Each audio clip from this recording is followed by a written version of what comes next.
दोस्तों, इस प्रकृति में इंसान के जीवन में साइंस और टेक्नोलॉजी का बहुत बड़ा योगदान हो गया है। और कहते हैं कि साइंस और टेक्नोलॉजी से इंसान कुछ भी कर सकता है, लेकिन सच्चाई ये है कि प्रकृति से बढ़कर कुछ भी नहीं है। प्रकृति में होने वाली घटनाएं मानव निर्मित नहीं होती। हमारे आसपास में अचानक होने वाली कुछ खूबसूरत ऐसी घटनाएं जो अद्भुत और अकल्पनीय कहने के लिए मजबूर करती हैं। ऐसी घटनाएं देखकर आपको अद्भुत दृश्यों के बारे में पता लगेगा। टॉप व्यू एंगल प्रेजेंट्स में हम लाए हैं आज ऐसे ही कुछ ब्यूटीफुल नेचुरल फिनोमिना के इस वीडियो में अद्भुत प्राकृतिक घटनाओं के बारे में बात करने वाले हैं। एक ऐसी खतरनाक जगह जहां दुनिया के सबसे ज़्यादा सांपों का झुंड देखने को मिलेगा। कनाडा में मैनिटोबा की राजधानी विनिपेग में इन सांपों के तांडव को देखा जा सकता है। 11,882 हेक्टेयर में नार्सिस वन्य जीव क्षेत्र रिजर्व किया गया है। यहाँ गेटर स्नेक तकरीबन 70,000 से 1.5 लाख की संख्या में इकट्ठा होते हैं। हाइबरनेशन ठंड के पूरा होने के बाद ये सांप संभोग के लिए बड़ी तेजी से इकट्ठा हो जाते हैं। लाल धारी वाले इन गाटर सांप में मादाओं के प्रजनन करने की रणनीति काफी खतरनाक लगती है। इस वीडियो में 100 से भी ज्यादा नर सांपों को एक मादा के साथ संभोग करने का प्रयास करते देख सकते हैं आप। एक किए गए अध्ययन में यह पाया गया कि मादा सांप बड़ी मात्रा में चिपचिपा फेरोमोन छोड़ती हैं, जिससे नर सांप आकर्षित हो जाते हैं। ये नर सांप खुद को संभोग के लिए तैयार होने की वजह से काफी दिनों तक भोजन भी नहीं करते, इसलिए नर की उम्र मादा की तुलना में कम हो जाती है।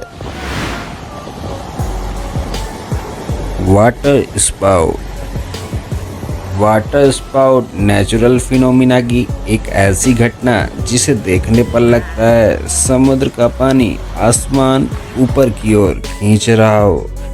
हवा का घूमता हुआ जमीन पर बवंडर तो आपने देखा होगा, वैसे ही बड़े जलाशय के ऊपर पानी में ये बवंडर आते हैं। इंडोनेशिया, ईस्ट जावा जैसी जगहों पर ये बवंडर आना आम बात है।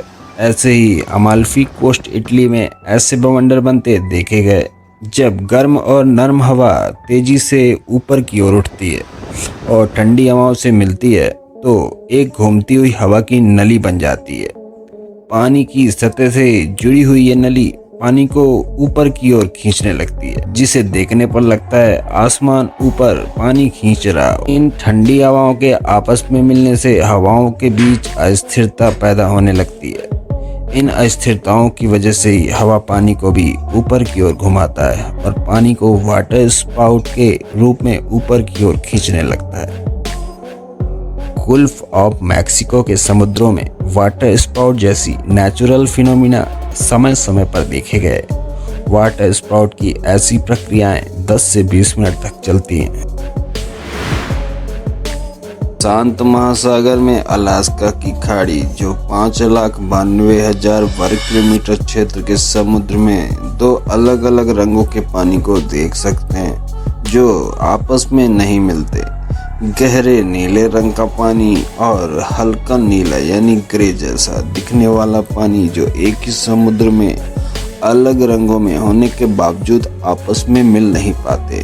कुछ लोगों ने कहा ऐसा होना 2 महासागर आपस में मिलने की वजह से है, और कुछ लोगों ने कहा कि ऐसा तेल और पानी के आपस में मिलने से है, लेकिन यह बिल्कुल असत्य है। ऐसा होने का सही कारण एक तरफ ग्लेशियर के पिघलने के कारण ग्रे रंग का पानी आता है और दूसरी तरफ समुद्र और नदियों से आने वाला पानी जो गहरा नीले रंग का होता है। ग्लेशियर के पिघलने से निकलने वाला पानी समुद्र के खारे पानी के साथ मिल जाता है, लेकिन इन दोनों पानी का घनत्व अलग अलग होने के कारण आपस में मिल नहीं पाते।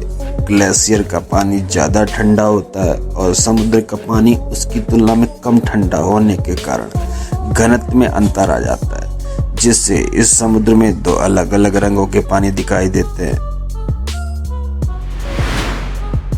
ऑस्ट्रेलिया में तनामी रेगिस्तान के किनारे पर आसमान में अद्भुत मौसमी आश्चर्यचकित करने वाली घटना हुई, जहां आसमान से बारिश होने के साथ मछलियों की भी बारिश होने लगी। ऐसे ही 2015 में आंध्र प्रदेश के एक गांव में आसमान से मछलियां गिरने लगी। ईस्टलैंड, होंडुरास, ऑस्ट्रेलिया जैसी जगहों में ज़्यादातर ये घटनाएं होती रहती है। जब समुद्रों जैसी जलाशयों में बवंडर वाटर स्पाउट के रूप में आते हैं तो बवंडर के साथ रास्ते में आने वाली मछलियां मेढकों जैसे जीवों को आसमान में उठा ले जाते हैं और फिर हवाओं की गति धीमी हो जाने पर आसमान में ही रहते हैं और फिर बादल के साथ ही बारिश के पानी के साथ ही जमीन पर गिरने लगती है। तभी ऐसा लगता है कि मछलियों की बारिश हो रही है।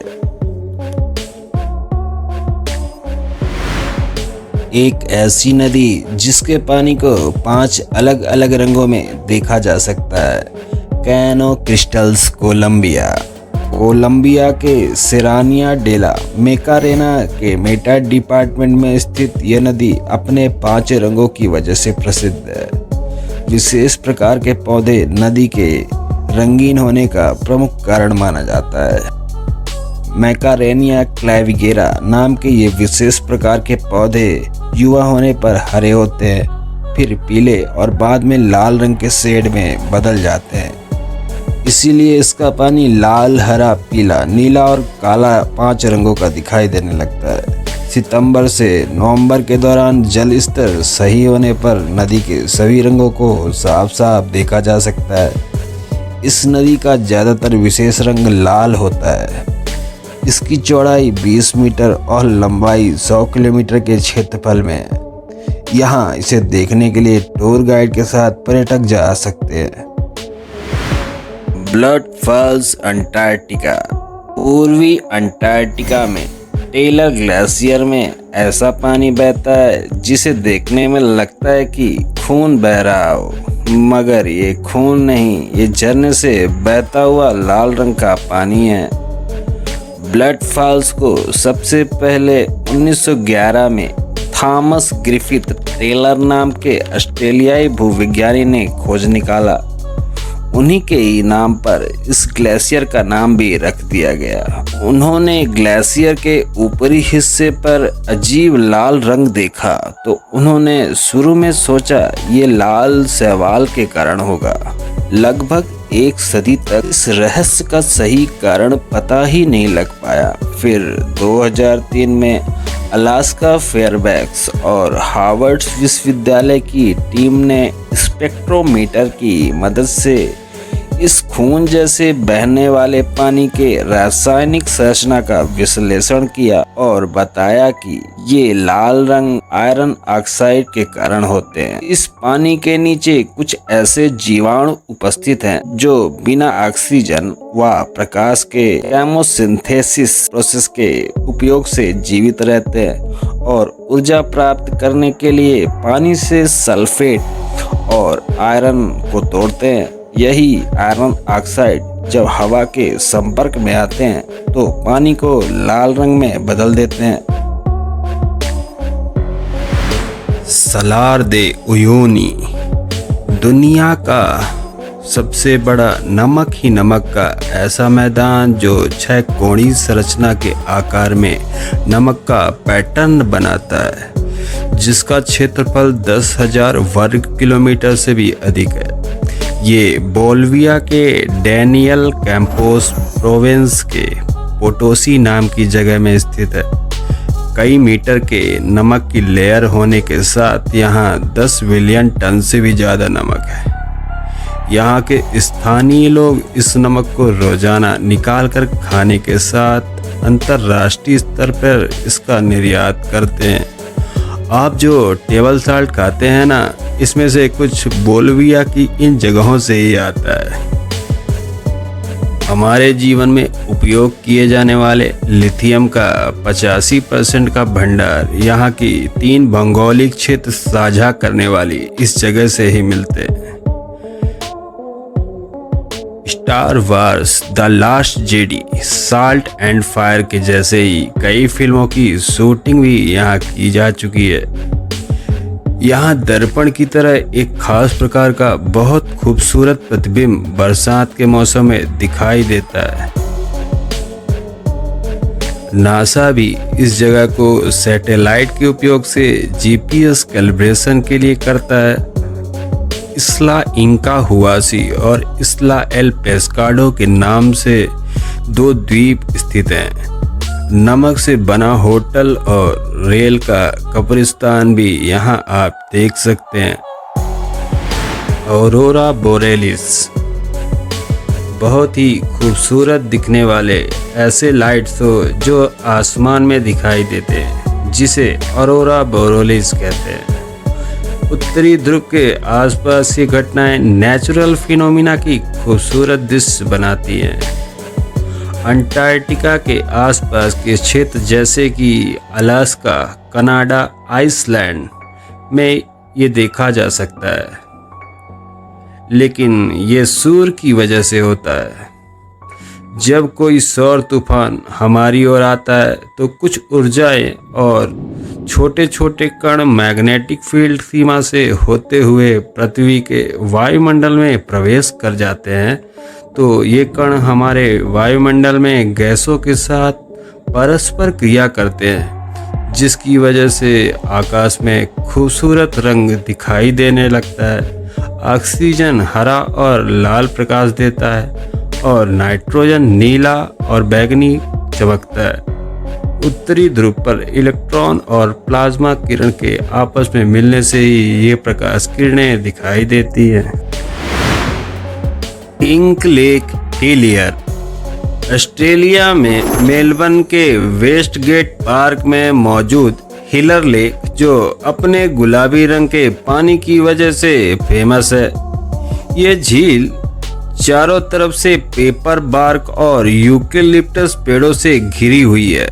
ऐसा गुलाबी रंग इस झील में मौजूद डुनालिएला सलीना नामक शैवाल के कारण होता है।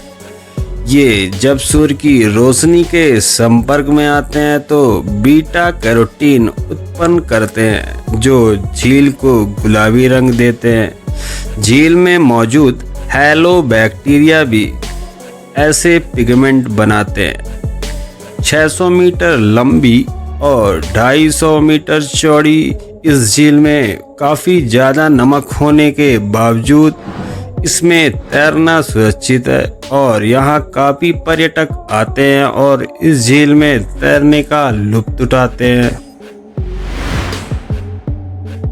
वोल्केनिक इरप्शन इन आइसलैंड, ज्वालामुखी विस्फोट के लिए सबसे खतरनाक माने जाने वाली जगह, क्योंकि ये मिड अटलांटिक रिज एक ऐसा आइसलैंड जहां टेक्टोनिक प्लेट आपस में मिलते हैं। इतिहास में सबसे बड़ा लावा विस्फोट भी यहाँ हो चुका। लकी क्रेटर लाइन यहाँ विस्फोट होने से ही बनी थी, जिसने पूरे आइसलैंड और यूरोप को प्रभावित किया था। पृथ्वी के अंदर दबाव बढ़ने से लावा और गैस के ज्वालामुखी बाहर की ओर निकलते हैं। लावा एक गर्म तरल चट्टान होती है जो जमीन के आसपास फैल जाती है। आइसलैंड में ज्वालामुखी विस्फोट होना सामान्य बात है।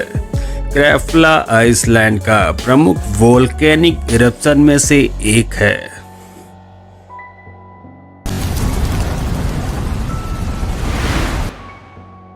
ट्यूब के आकार के दिखने वाले बादल जो पूरे आसमान में छा जाते हैं, रोलिंग क्लाउड यानी कि गोल आकार के भयानक बादल, ये एक एटमॉस्फेरिक नेचुरल फिनोमिनन में से एक है, जहां एक हॉरिजॉन्टल सिलेंडर शेप के क्लाउड का लेयर एक तरफ से दूसरी तरफ की ओर घूमता है, जो ज्यादातर थंडर स्टॉर्म के पहले दिखाई देते हैं। आमतौर पर 2000 से 10,000 मीटर की ऊंचाइयों में जटिल भूभाग और परिवर्तनशील मौसम वाली जगहों पर ये लगातार घूमने वाले क्लाउड दिखाई देते हैं। ऐसे रोलिंग क्लाउड फॉर्मेशन ज्यादातर कोस्टल एरिया या वार्म रीजन जैसे कैलिफोर्निया, शेटलैंड द्वीप उत्तरी ऑस्ट्रेलिया के तटीय क्षेत्र, नोम, अलास्का, स्कॉटलैंड जैसी कुछ जगहों पर देखे जाते हैं। ऐसे रोल क्लाउड का देखना बहुत ही दिलचस्प एक्सपीरियंस होता है। इन रोल क्लाउड में अलग अलग बदलाव होते रहते हैं जब अलग अलग हवा के लेयर्स में मूवमेंट डिफरेंस होता है। जब तक ये क्लाउड मूव करते रहते हैं, इनका यूनिक से बदलता रहता है। जहाँ गर्म हवा ठंडी हवा के ऊपर जमी होती है, वहाँ हवाओं की गति या दिशा में परिवर्तन के कारण होता है।